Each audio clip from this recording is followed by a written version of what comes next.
로또 1등에 당첨되면 인생 역전할 것 같죠. 그런데 실제로는 패가 망신하는 경우가 훨씬 많다고 하잖아요. 국가도 똑같습니다.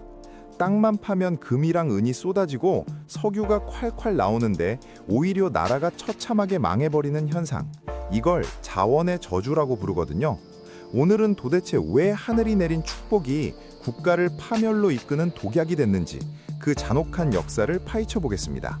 시작은 16세기 스페인 제국입니다. 당시 스페인 정복자들은 신대륙 아메리카에서 말 그대로 노다지를 발견했어요. 볼리비아 포토시라는 곳에서 세계 최대 규모의 은광을 찾아낸 건데 스페인 사람들은 이곳을 부유한 산이라고 불렀죠. 그야말로 은이 폭포수처럼 쏟아져 들어오기 시작한 겁니다. 은화가 가득 실린 배들이 대서양을 건너 스페인 항구에 도착할 때마다 사람들은 환호했습니다. 이제 스페인은 영원히 돈 걱정 없는 지구 최강자가 될 거라고 믿었거든요. 왕실 금고는 터져나갔고 스페인은 무적 함대를 앞세워 전 유럽을 호령하기 시작했죠. 하지만 이게 만국의 길로 들어선 첫걸음일 줄은 아무도 몰랐습니다. 자, 여기서부터가 진짜 중요합니다. 돈이 너무 많이 들어오니까 무슨 일이 벌어졌을까요? 가장 먼저 스페인의 화폐 가치가 천정부지로 솟구쳤습니다. 화폐 가치가 높다는 건 쉽게 말해서 우리 돈의 힘이 너무 세졌다는 뜻이거든요. 그럼 사람들은 굳이 힘들게 물건을 만들 이유가 없어집니다. 한번 생각해 보세요. 스페인 공장에서 신발 한 켤레 만드는 비용보다 옆 나라 영국이나 네덜란드에서 수입해 오는 게 훨씬 싸고 편해진 거예요. 스페인 귀족들은 넘쳐나는 은으로 외국산 사치품을 사들이기 바빴습니다. 농사 지을 시간에 은화로 빵을 사오면 그만이라는 생각이 지배하게 된 거죠. 이게 바로 국내 산업의 공동화라는 무서운 현상입니다. 땀 흘려 일하는 노동의 가치가 바닥으로 떨어지고 상인들의 창의성도 죽어버렸거든요. 사람들은 너도 나도 기술을 배우기보다 권력의 줄을 서서 은을 나눠 갖는 데만 혈안이 됐습니다. 결국 스페인의 생산 기반은 서서히 무너지기 시작했죠. 설상가상으로 물가는 미친 듯이 뛰기 시작했습니다. 경제학에서는 이걸 가격혁명이라고 부르는데요. 시장에 돈은 넘쳐나는데 정작 스페인 안에서 만드는 물건은 없으니 물건값이 폭등할 수밖에요. 100년 만에 물가가 무려 45배나 올랐다는 분석도 있을 정도입니다. 기가 막힌 건 이겁니다. 스페인이 신대륙에서 가져온 은이 결국 어디로 갔을까요? 정작 스페인 사람들의 배를 불린 게 아니라 물건을 만들어 판 영국과 네덜란드 상인들의 주머니로 쏙 들어갔습니다. 남 좋은 일만 시킨 거죠. 스페인의 은이 오히려 경쟁국들의 자본주의를 키워주는 밑거름이 된 셈입니다. 그러다 은광이 서서히 바닥을 보이고 전쟁 비용은 눈덩이처럼 불어나자 스페인은 한계에 다다릅니다. 스스로 물건을 만들어 팔 능력은 상실했는데 빚만 가득 남은 거죠. 결국 세계 최강이라던 스페인 제국은 무려 8번의 국가부도를 선언하며 역사 뒤안길로 사라지게 됩니다. 자, 에이, 그건 너무 옛날 이야기 아니야? 라고 생각하실 수도 있겠네요. 하지만 이 자원의 저주는 현대에서도 똑같이 반복됩니다. 이번엔 남미의 석유 부국 베네수엘라를 한번 볼까요? 베네수엘라는 세계 석유 매장량 1위 국가입니다. 사우디아라비아보다 석유가 더 많은 나라라는 뜻이죠. 한때 베네수엘라는 석유 때문에 남미에서 가장 부유한 나라였습니다. 수도 카라카스는 남미의 파리라고 불릴 정도로 화려했죠.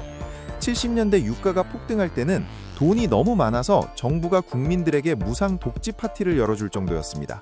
하지만 이 달콤한 석유의 향기가 독가스로 변하는 건 순식간이었습니다. 베네수엘라도 스페인과 똑같은 실수를 저질렀거든요. 원래 베네수엘라는 식량을 자급자족하던 아버리 국가였습니다. 그런데 석유로 달러가 쏟아져 들어오니까 힘들게 농사 왜 지어? 그냥 수입해 먹자! 라며 농토를 버리고 다들 도시로 떠나버렸습니다. 식량의 70% 이상을 수입에 의존하게 된 거죠. 문제는 여기서 터집니다. 정부가 석유로 번 돈을 산업 다각화나 기술 혁신에 쓰는 게 아니라 오로지 표를 얻기 위한 선심성 복지에만 쏟아부었거든요. 민간 기업들은 국유화라는 이름으로 정부가 뺏어갔고 그 자리는 전문성 없는 낙하산 인사들이 채웠습니다. 그러다 2014년 재앙이 찾아옵니다. 국제 유가가 반토막 아래로 폭락해버린 거죠. 유일한 수입원이었던 석유값이 떨어지니까 식량을 사올 달러가 바닥났습니다. 그런데 국내 농장은 이미 폐허가 된 상태였죠. 마트에는 빵 한 조각이 없고 돈은 휴지 조각이 되는 지옥도가 펼쳐진 겁니다. 이게 얼마나 비참하냐면요. 사람들이 쓰레기통을 뒤져서 끼니를 때울 정도로 경제가 완전히 붕괴했습니다. 물가 상승률이 수백만 %에 달하는 하이퍼 인플레이션이 발생했죠. 화폐 가치가 사라지니까 시장에서는 물물 교환을 하는 지경까지 갔습니다. 자원의 축복이 국가를 지옥으로 만든 거예요. 스페인의 은과 베네수엘라의 석유, 시대는 다르지만 소름 돋게 똑같은 공식이 보이지 않나요? 첫째, 제조업과 농업 같은 기초 체력을 무시했다는 것.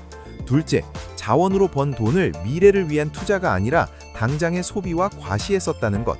셋째, 화폐 가치 왜곡으로 국내 산업을 스스로 죽였다는 겁니다. 결국 부라는 건 단순히 땅에서 캐내는 물질이 아닙니다. 진짜 부는 무언가 만들어내는 생산 능력에서 나오거든요. 자원은 그 생산 능력을 키우기 위한 자본으로 변환될 때만 가치가 있는 거예요. 그저 자원에 취해 있으면 자원은 국가의 근육을 녹여버리는 강한 산성 용액일 뿐입니다. 그럼 자원은 무조건 독약이냐? 라고 물으신다면 정답은 아니옵니다. 오늘날 자원의 공식이 완전히 바뀌고 있거든요. 과거의 리더들이 자원에 취해 있었다면 오늘날의 영리한 전략가들은 자원을 국가의 운명을 바꿀 가장 강력한 지렛대로 활용하기 시작했습니다. 대표적인 나라가 바로 노르웨이입니다. 노르웨이도 북해에서 석유와 가스가 터진 나라거든요. 그런데 얘네는 베네수엘라랑 정반대로 행동했습니다. 석유판 돈을 당장 쓰지 않고 미래 세대를 위해 차곡차곡 쌓아두기로 한 거죠. 그렇게 만든 게 2조 달러가 넘는 세계 최대 규모의 국부펀드입니다. 노르웨이는 이 돈으로 전 세계 7,000개가 넘는 기업의 주식을 사들였습니다. 쉽게 말해서 석유라는 유한한 자원을 전 세계 우량 기업의 지분이라는 무한한 자산으로 치환한 거예요. 또 다른 사례는 중국입니다. 중국은 지금 히토류라는 전략망물을 꽉 쥐고 전 세계를 흔들고 있죠. 하지만 중국이 무서운 건 단순히 땅에 히토류가 많아서가 아닙니다. 그 히토류를 채굴하고 정제해서 부가가치를 만드는 처리 기술과 생산 인프라를 독점했기 때문이거든요. 과거 미국이 환경 오염 문제로 손을 뗄 때 중국은 정부 지원을 쏟아부어 히토류 가공 생태계를 완성했습니다. 이제 전 세계 첨단 기기나 무기를 만들려면 중국의 손을 거치지 않고는 불가능해졌어요. 자원을 단순한 상품이 아니라 상대방을 굴복시킬 수 있는 강력한 무기로 탈바꿈시킨 겁니다. 결국 핵심은 이겁니다. 중요한 건 무엇을 가졌는가가 아니라 어떻게 다루는가라는 거죠. 자원은 준비되지 않은 자에겐 파멸의 저주를 내리지만 혁신과 전략을 가진 자에겐 세상을 지배할 무기를 쥐어줍니다.